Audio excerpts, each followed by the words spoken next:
I'm Jay. And I'm Sean. And we watched a movie. Yes, we did. We did. We watched 4 of them, in fact. This is the long-awaited last installment of our Batman in the 90s movies. Oh boy. Oh boy. Has this been a journey.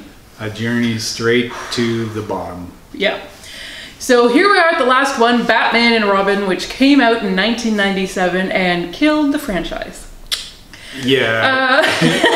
It didn't have a whole lot of work left to do, but it was still somehow worse than Batman Forever. Well, that one, Batman Forever, you may not love it, you may not even like it, but a ton of people saw it, it made a bunch of money, and it got this sequel greenlit, not just greenlit, but fast-tracked. Oh. Yeah, they wanted to get this out in a hurry. Well, it shows. No, I mean, Joel Schumacher took all the time he wanted or needed, still got it in 2 weeks early. He was quite confident. Well, it was misplaced. Sure. So, the very first Batman in 1989, just Batman, had Jack Nicholson, who played the Joker, billed above Batman star Michael Keaton. And so did this one. Arnold Schwarzenegger got billed over George Clooney, who plays Batman in the 4th installment. Isn't that sad? Yes. So... Especially because... I mean, that's the only time in history that could have happened. And yeah, it did. It's true. That did coincide with the fall of Arnold and the rise of Clooney. That's right. But still. Yeah. So the last movie was very awkward and tense between director Joel Schumacher and its star Val Kilmer. So they mutually, Val Kilmer did not want to come back, / because they fast-tracked it, he was doing The Saint. Joel Schumacher did not want him to come back.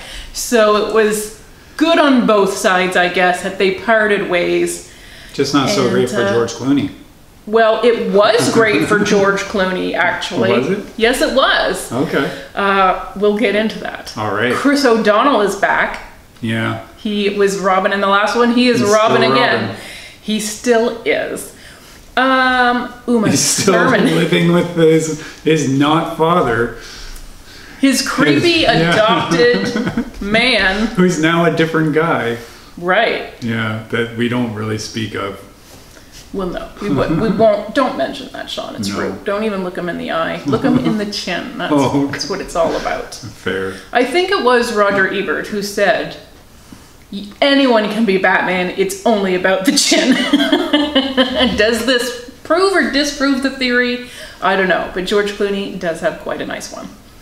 Alicia Silverstone, Uma Thurman, Michael Gough, and Pat Hingle, the only 2 to last all 4 of this series. Right.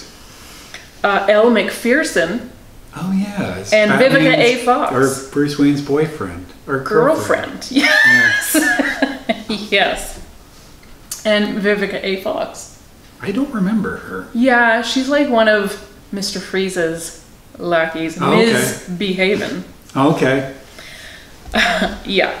So George Clooney came on board. He was still on ER at the time, but he was able to do them both at the same time. In fact, would even visit his friends on the set of ER dressed in the full costume to impress Well, why them, not? You know?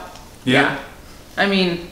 I would. You would. I don't know if you would, actually, but it's nice to imagine, isn't it? When they finished filming, he said, I think we just killed the series. Yeah, he knew. He knew. A lot of people knew. A lot of people were deeply uncomfortable because before he yelled action, Schumacher would yell, remember this is a cartoon.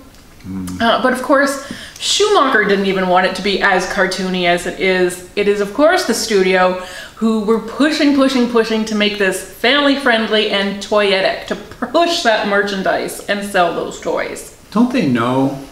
Kids don't want those toys, man. No. Kids want toys from a cool movie that they're probably not allowed to see. Absolutely, that's true, Sean.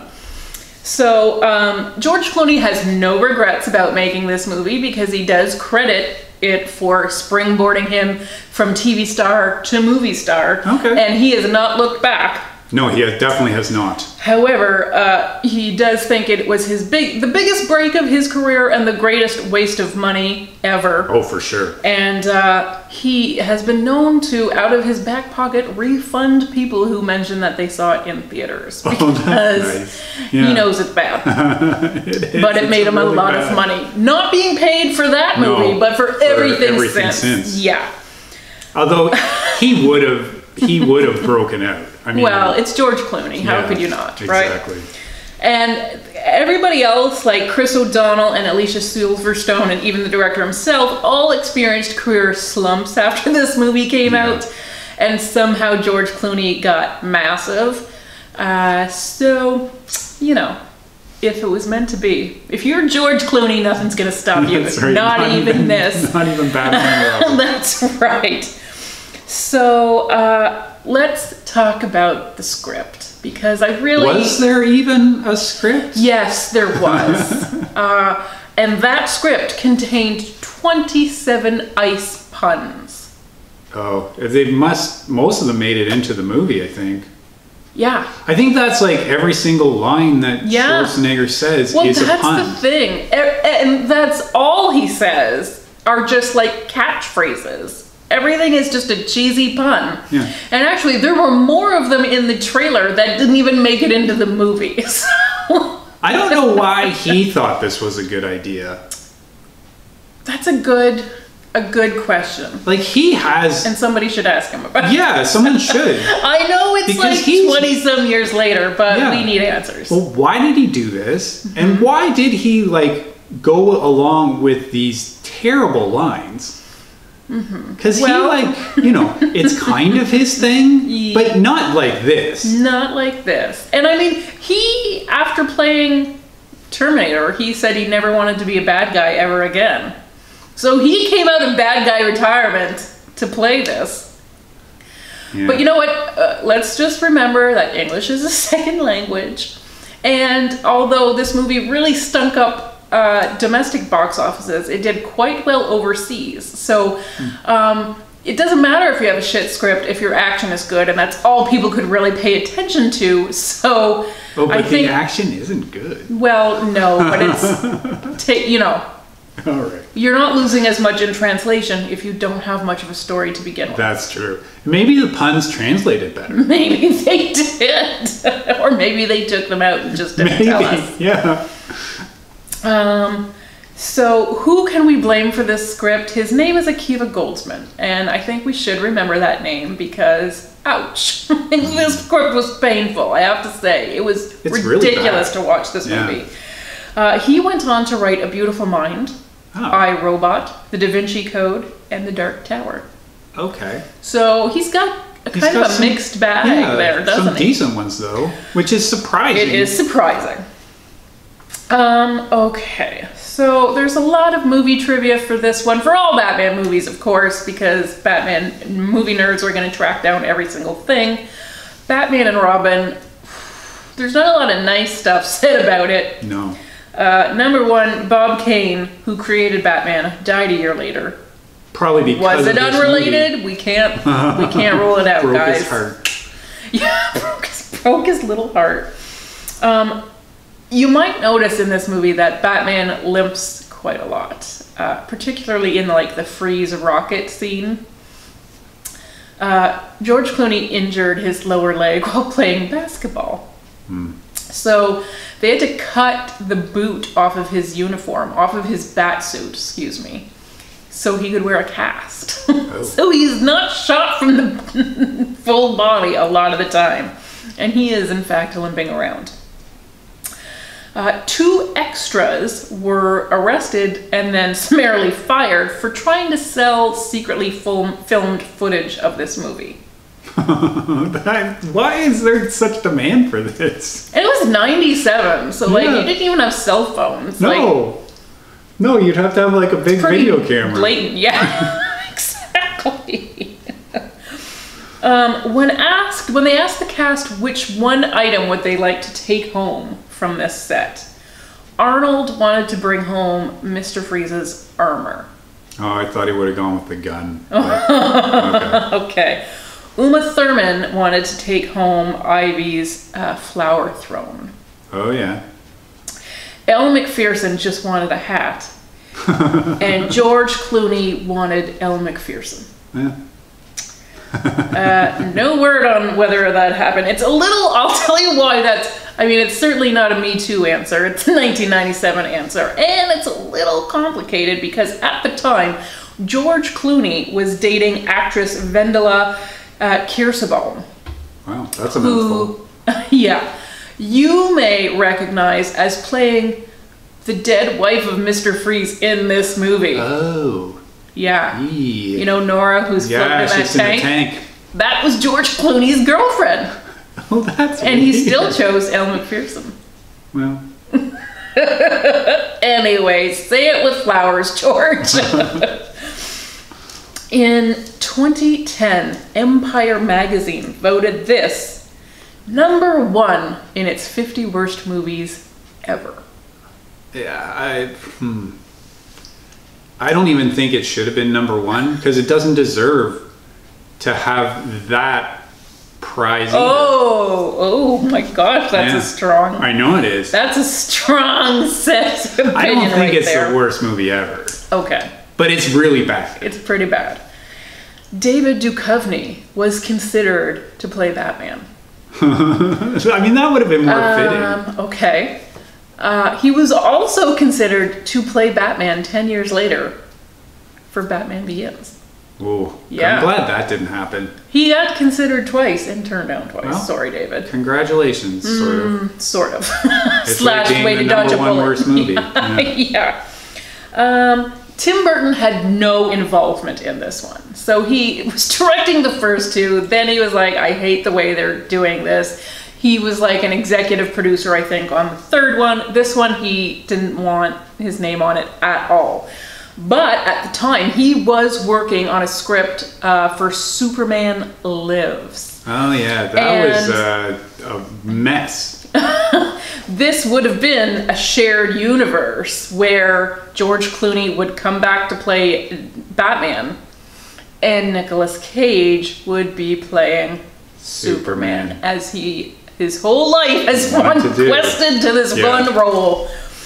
Wasn't Con Air just a demo reel for his Superman audition? Maybe. Anyways, so thanks a lot, Batman and Robin. That shut down everything.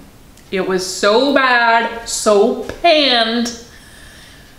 They just couldn't make DC superhero movies for 10 years. No, it was just, a 10-year wasteland after that.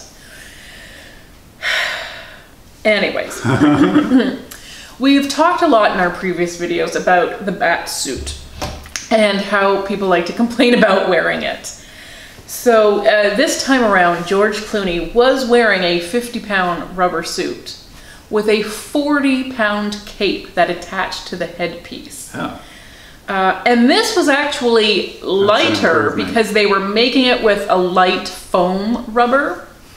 But because it was so much lighter, it ripped and tore much more easily. So between George and his stuntman, they went through 50 suits making this movie. That's almost as many as Catwoman went through. Yeah, that was because they had to like vacuum seal her in, that one poor lady. Yeah. She couldn't even breathe in that. So Batgirl and Robin both wear 50-pound suits as well. And I know Chris O'Donnell said he really, there was a lot of changes between the first two movies. One of them being for this one, his mask was like glued onto his face. And he said like the way the sweat would pool around it, because then he's wearing a 50-pound rubber suit basically squeezed into it. And then all the hot movie lights, he's got like the black makeup on, everything is, the sweat is just pooling in the eye and oh god, it sounded super awful. fun. Yeah. And Arnold as Mr. Freeze wore 75 pounds for his suit of armor. He had to shave his head bald and get painted blue.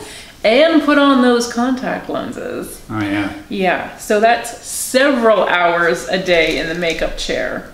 But he brought in a team of like hand massagers. Like he was getting pampered during that application process. But he described his costume as suffocating. And I get it. Schumacher was thinking along the lines of Ed Harris, Anthony Hopkins, this is for Mr. Freeze, and Patrick Stewart almost had it before Joel Schumacher decided, you know, I really think maybe somebody more muscle bound would be appropriate for the role. So then, scientist, yeah. Then he was looking at Stallone, Hulk Hogan. He was very high on this list. Oh, that would have been before settling on. But he wouldn't have shaved his head. Well, maybe that was the difference maker. Maybe. That's how Arnold got lucky. He reportedly made $25 million for this movie. Gosh, Yeah. And he had, I know Bon Jovi himself. Whoa, Bon Jovi himself. Yeah, dropped by the set with Cuban cigars to smoke with Arnold. And Arnold would paint them white so that he can continue smoking even during filming. So if you see Mr. Freeze with a white cigar, you can blame John Bon Jovi for that. I do. Glad you're going to hold that against him. I like it. So this Batmobile, of course, they had to redesign, rejig a Batmobile since it got crashed in the last movie. Yeah, by Chris O'Donnell. Whoops. So this is the first Batmobile that is a single-seater. So is that the reason he and Elle Macpherson didn't get together because there wasn't enough time? Excuse me. Let's also say, whatever you think of George Clooney's performance, certainly it was a softer, kinder Bruce, as per the studio's exercising control over this. He also is the only Batman in this quadrilogy. What did we decide the foursome was called? Quadrilogy. He's the only one to not have his secret identity outed. Found. Yeah. Well, he announces it to everyone else. No bad guys find out who he is. Okay. And his love interest does not find out who he is. And Robin doesn't find out who he is. But Alicia Silverstone does. She figures it out. I think Robin knows also, Sean. Well, Robin knows now, but he found out in the third one. But Alicia Silverstone finds out in this one. Yeah. Well, she's a girl. She's smarter. Yeah, she does just figure it out right away. Because she gets into the Batcave. Yeah. So Uma Thurman and Elle Macpherson have something in common other than collaborating in this movie. What's that? They both share a baby daddy. They both have a baby with the same man. That's a little complicated. So he's a French actor, Arpad Busson. So they both have babies by the same guy. So can we talk about Bane? Yeah, it's such a weird thing to have him in this movie. It's weird to have him in it. It's a weird version of Bane. Yeah, he's like nothing. People did not like this Bane. No, he's horrible. It's such a waste of like one of the legendary Batman villains, and this comes out right shortly after he had broken Batman's back in the comics just to make him suffer. And then in this movie, he's the worst. He's just like a loser henchman. Yeah.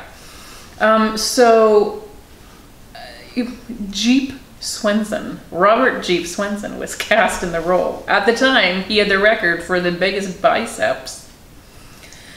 But obviously, he was just a bumbling idiot. I mean, it's such a weird thing for me to realize this is... Like, I don't read comics, so I don't know the character from anything other than Tom Hardy. And he was scary in that movie. And in this movie... I mean, nothing in this movie feels scary. Well, Tom Hardy's Bane is pretty good Bane. Yeah. Yeah, because he is, like, above all else, he's a schemer. He's a guy who plays the long game, who's going to mess with your head. Which is why he breaks Batman's back. Is, like, all part of his plan. And in this one, he doesn't have a plan. He's just taking orders. Thurman's lackey. Yeah, he's not even doing anything very well. He gets ruined like so quickly. I know, they just kick his tube. Yeah. And he's done. Yep. He's done. He just turns into cut off the venom. It all falls out of him. Ironically, when Tom Hardy went on the Venom, he got to be another superhero. Yeah, this guy just laid on the ground. Yeah. Yeah. Yep. It's this movie, guys. It's so bad. This movie. Okay, so yeah, Bane, not a super cool guy, but let's just say also Poison Ivy. Don't think I didn't notice that this is the same exact story of Catwoman. Yeah. It's like she's this mousy, lowly woman in glasses who's working for this guy who then tries to kill her, and then she gets resurrected and then, it's the same thing. Yeah. It's the same storyline, guys. It is. Woo. Yeah. We want to sit here and talk about how DC treats women. I think this is a conversation we should be having. They don't even care enough to come up with another story. No. Anyways, do I forgive Poison Ivy or Bane? I mean, the poor guy, the actor, well, I don't know. Actor might be it's a bit of I think he was a wrestler or something. Okay. He died shortly after the premiere of this movie, and he was only 40, but he had heart failure. Well, not surprising. Not super surprising, no. But still sad. Yes, it is. Joel Schumacher made a prediction for his own grave. He thought he would be remembered by posterity as the man who gave the world an intense case of bat nipples. Huh. So you may know that Joel Schumacher died earlier this year, back in June. So I did go to findagrave.com to see if this was written on his tombstone, but they did not have a picture available yet. So I'll let you know. It still could be. Yeah, that's right. Okay. Yeah, gosh. We've lost a lot of these people. Yeah. It's a little sad to think of that. It is. Here's a weird coincidence. So we know, at least domestically, this movie really underperformed. I would say it overperformed for, for what it the was. Quality of it. It's true. But it came out, it had a strong 40 million. Well, I know 40 million doesn't even sound that strong nowadays. No, it was a lot then. It came out with a strong first weekend of 40 million people who just, are Batman fans. They liked the last one enough. And it suffered. Yeah, and that's... Sorry. No. Back in that day, you wouldn't read the review before you went to a movie. No. This is not the internet where everything is just available. Like the movie review would come out Friday morning, but you might have already gone to the midnight screening. Oh boy. Yeah, at midnight, by the way. Yeah. They used to have They used to have those. Take it from this. Oh yeah, I've been to a lot. So this one really sunk at the box office. In fact, it did lose 61% over the second week. And that's not even that bad. Huge. I know you think it's not as big as it should be. Yeah. At the time, Joel Schumacher blamed this on yellow journalism. Yellow journalism? Yeah, so I was like, is that a racial slur? I'm very uncomfortable. Should I even look this up? I did. It turns out this was the old-timey version of clickbait. It's big glaring headlines where they focus on negativity and they are just scandal mongering and there's not a lot of fact checking. Fact checking? Sort of tabloidy kind of news, I guess. Fake news. Fake news. Yeah, so that I did learn that. Okay. It's yellow journalism. This is not yellow journalism. No, it turned out it was a super shitty movie. Yeah, that's what did it. But he wasn't prepared to admit that yet. Okay. He has since admitted it. Good. Well, it is. Wow, you're rough. Objectively. Anyway, so this movie wasn't even the biggest movie of this summer. No. That went to Men in Black. Well deserved. Okay. But it has a weird connection to the biggest movie of that year, which was Titanic. Oh. That's right. Gloria Stewart appears in both. Who's Gloria Stewart? She's the old lady from Titanic. She's the old lady? Yes. Oh. What is she in Batman and Robin? Batgirl's mother. Oh, fun. She's actually you just see her in a picture, I think, on Alfred's desk or something. Oh, yeah, But okay. it's Gloria Stewart. Yeah. Oh, that's funny. Mm-hmm. So they tried to capture a little of that magic. And it didn't work out. No. But they should have made it more blatant. I guess they should have. Get a little more of that old Yeah, they should have also had like Bill Paxton. Billy Zane. Billy Zane? Yeah. Just put him in everything, I think. Yeah. Well, you know who they did have? It's an uncredited cameo, but Corey Haim. Corey Haim is in this movie? It was, and you did notice him while we watched it. Because we both were like, is that Corey Haim? Yeah, it was Corey Haim. Oh, I forgot. He plays like a guy in the biker gang. So it is a very small, like, blink and you'll miss him thing. But you know who else is in this movie? Coolio. Coolio? Yes. And this is gonna really bother you. You see him at the start of the motorcycle race. He is playing, it is just a tiny little cameo, but he is playing Jonathan Crane.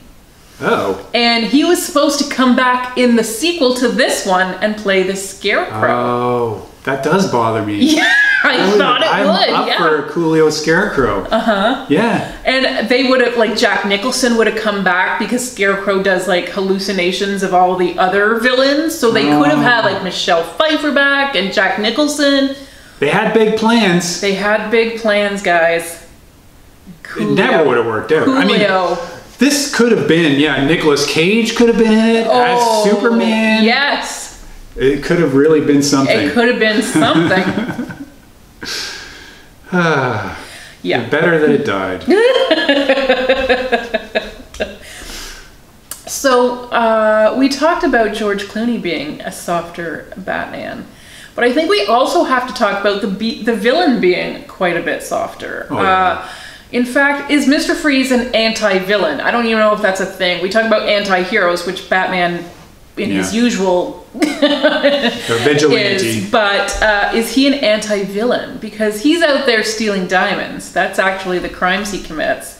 But he's stealing it for his sweet wife, George Clooney's girlfriend. Ex-girlfriend. Definitely ex-girlfriend. Yeah, definitely. He's stealing to fund his research because he froze his wife because she had a disease, McGregor's disease, named for, I think, a producer on the film or something. So he cryogenically froze her and then accidentally did something to himself. So now he has to wear this special suit, which is powered by diamonds. Yeah. Ooh, diamond conflict there. Yeah, they're blood diamonds. Yeah. There's something. Yeah. Yeah. So is he really a villain? Is he an anti-villain? He's still a villain. Yeah, but doesn't he give, like... Because I think what happens is Alfred has the exact same disease. And doesn't he give the medicine to Batman to save him? Yeah, it's true. They were saving him for a fifth. Yeah. Him and Coolio. Yeah. And... Well, Commissioner Gordon would have been back too, I'm sure. Sure. Because why not? Yeah. Is he even, like... I know he's in this movie, but he does not play a part in this movie. I mean... like, maybe he turns on the bat signal once? Commissioner Gordon really got put to the background in this. Yes. I don't think Pat Engel didn't notice. Also, no villains are killed in this movie. And I think they kill a villain in every other movie. They definitely do. The Joker dies and... Catwoman. Oh, well, although she comes back. She dies, like, but who else? The Penguin dies. Oh, yeah, the Penguin does die. The real Penguins have a funeral for him. Yes. Nobody died in this one. Huh. So it really is super family friendly, everyone. Yeah. All right, They just all get sent to Arkham together. Like, don't we see Poison Ivy and Mr. Freeze in the same cell at one point? And I'm like, this is gonna go well? Yeah, they're just like, they have the blue light coming down of like, that's the cold part. Look, Mr. Freeze, you're trapped. Yeah. Just, Arkham was always a really bad idea. They should have thought better. Why would you send all of them to the same place? Yeah, why would you?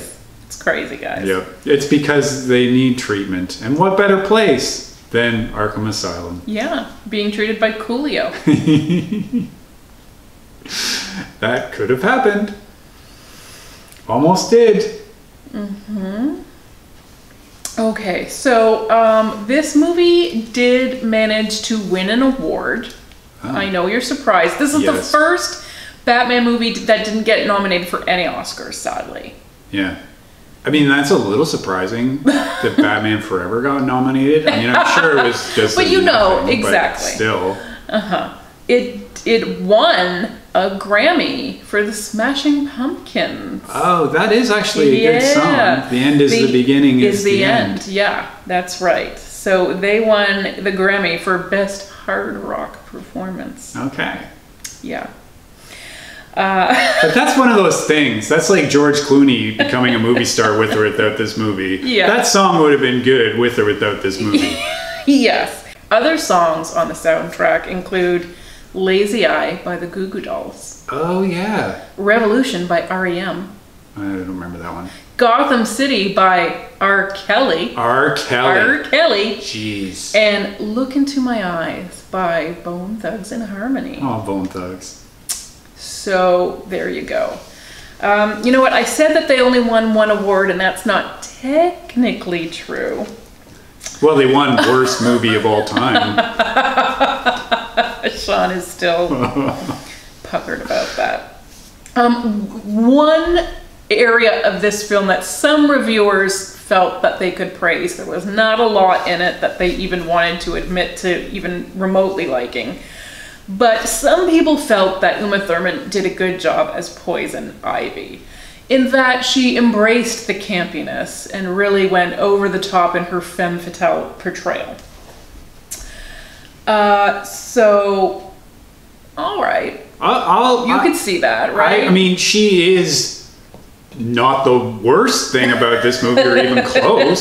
Yes. I'm not sure it's a performance that really is deserving of a lot of accolades, but I guess in comparison, you have to say she's one of the best things on screen. Okay. Well, she was nominated for Favorite Actress at the Kid Choice Awards. Oh, Kid's Choice. Is that the one where they give the surfboard? And she was also, this is less good, nominated for a Golden Raspberry. Yeah. Oh, yeah. But did she win? No, she lost both of those to her co-star Alicia Silverstone. So Kid's Choice and Razzie's Choice. Yes, correct. Come on, kids. Smarten up. So, Arnold was also nominated for a Razzie. Yeah. But he lost, not to a co-star, to Dennis Rodman. Dennis Rodman? Oh, yeah, with Jean-Claude Van Damme. Oh, man, I forgot about that movie. Dennis Rodman was horrible. Okay. He really was. So at the Stinkers Bad Movie Awards, the Stinkers Bad Movie Awards, Sean. Yep. Stinkers Bad Movie Awards. It won Worst Movie, Worst Picture, Worst Director, Worst... This is a great category. I love this. Worst Screenplay for a film grossing more than $100 million worldwide by Hollywood math. Why are it won that we award. Want to have multiple worst screenplays? Yes. Yeah. And so the only one it didn't win. The only one it didn't win was worst sequel. Oh. What it won lost worst that sequel? to Speed 2 Cruise Control. Yeah, that's pretty bad. That's a really bad movie. Okay. Keanu, he hadn't even then to be like, I want no part of this. Oh. Have you seen Speed 2? No, I have not. Okay, well, we should probably put it on our list. It's kind of scary.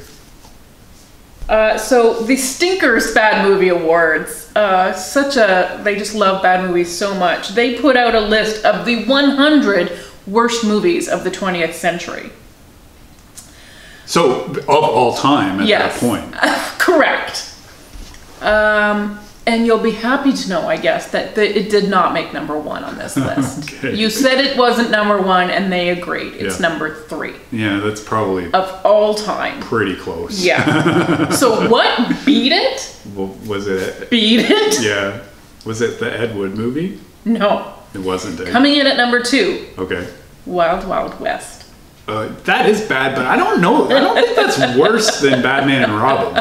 Okay. Like top 10, I get, but yeah, Okay. I still would put Batman and Robin ahead of Wild Wild West. Okay. Ahead. And number 1, Battlefield Earth. Oh, that is a terrible movie. Okay. That is really bad. That's another one where you're just like, who agreed to be in this? And the answer is the Scientologists. That's right. Correct. Because they were required. No Tom Cruise, though, I don't think, in that one. I guess he was too high ranking to have to pull that duty. Yeah. So this movie, Batman and Robin, of course, took $160 million to make, and then $125 million to promote.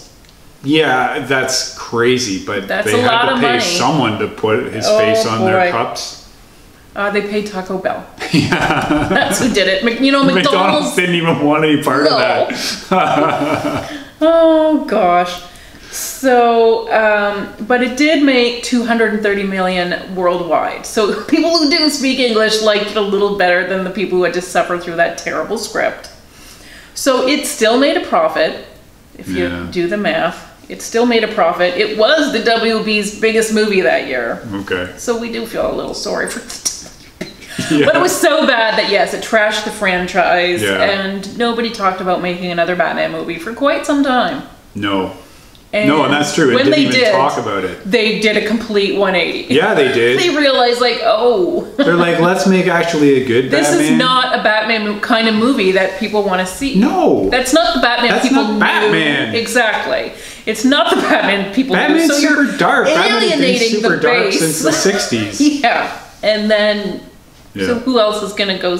Are Arnold fans going to go see it for his weird, Yeah. It's but hard then to they say did it who right. that movie was for. It is.